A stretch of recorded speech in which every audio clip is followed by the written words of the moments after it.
The lesson. Oh, yeah. DJ House Shoes. Yes, sir. Thanks for coming through, man. Thanks for having me, man. All the way from, you're from LA, but originally from Detroit. Absolutely. And you've been in Australia a few times? Yeah, 8 times. Man, that's a few. Is that 8 times in 8 years, I think you said? Yeah. Keep coming back. Absolutely. It's a habit. You know what I mean? So you'd be pretty familiar, I guess, with Australian culture to some extent now? To some extent, yeah. It's always something to learn, though. You know what I mean?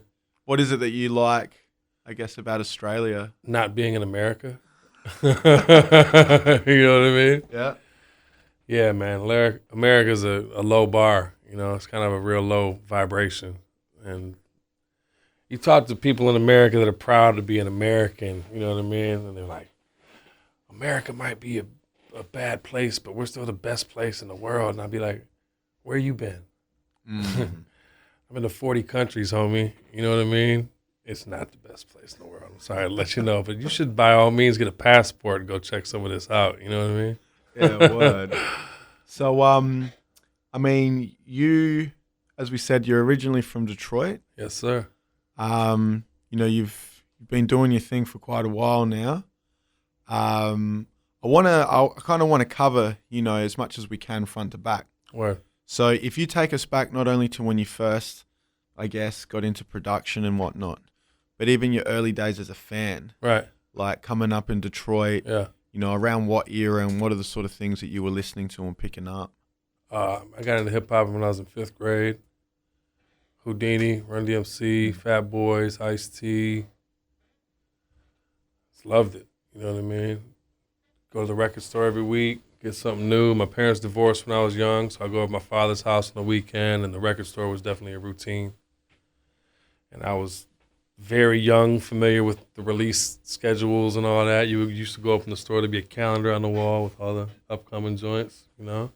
Had a little notepad, kept critical on it. And then in high school, I had a homie named Omari, went by the name DJ O Love. And I went over his crib one day, and he had all these records. And that's when I found out about, like, test presses and promo 12 inches, and that's the first way that you can get the music. Started buying records regularly, you know what I mean? That's how it started. And then, so this is around what like year? 1993, 92, 93. Yeah, okay, so right, you know, as the quote-unquote golden era is absolutely really bubbling. Yeah. So I guess, because I always wondered, like, I didn't start buying records till I think, like, 98. Right. But all the stuff that I first started buying was from, you know, particularly 93, 94. Yeah.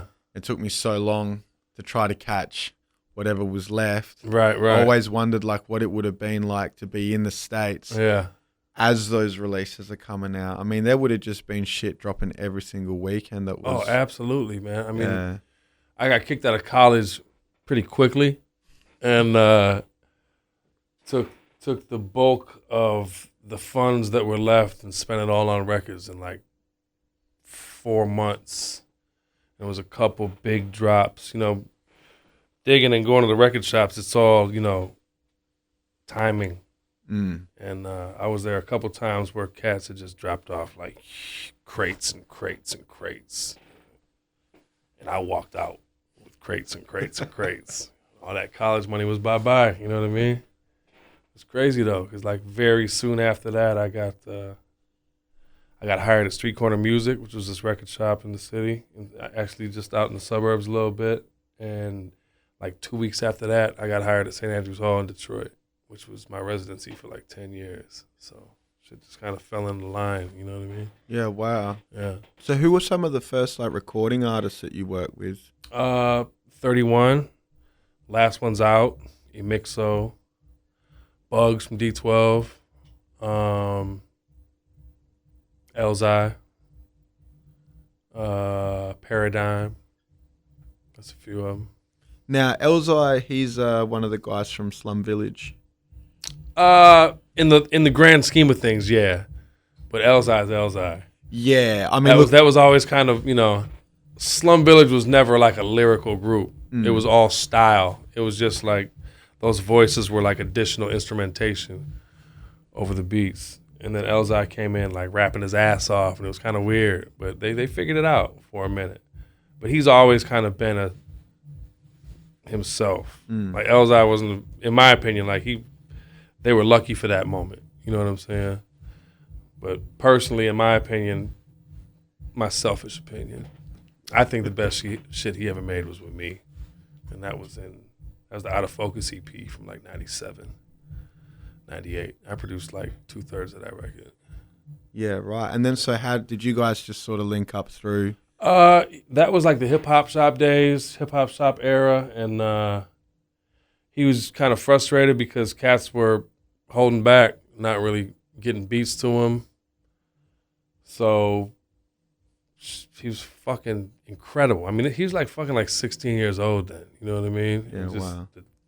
The level he was at then was absolutely out of control. So yeah, I just started feeding the beats. My homie Magnetic had in-house studio time at the Disc on the east side. And we just started putting it together. Very innocent, you know what I mean? Innocence is real important in my circle. I like to keep it. We're not chasing the industry or any of that shit. We're making music because we love to make music. The lesson. Oh, yeah.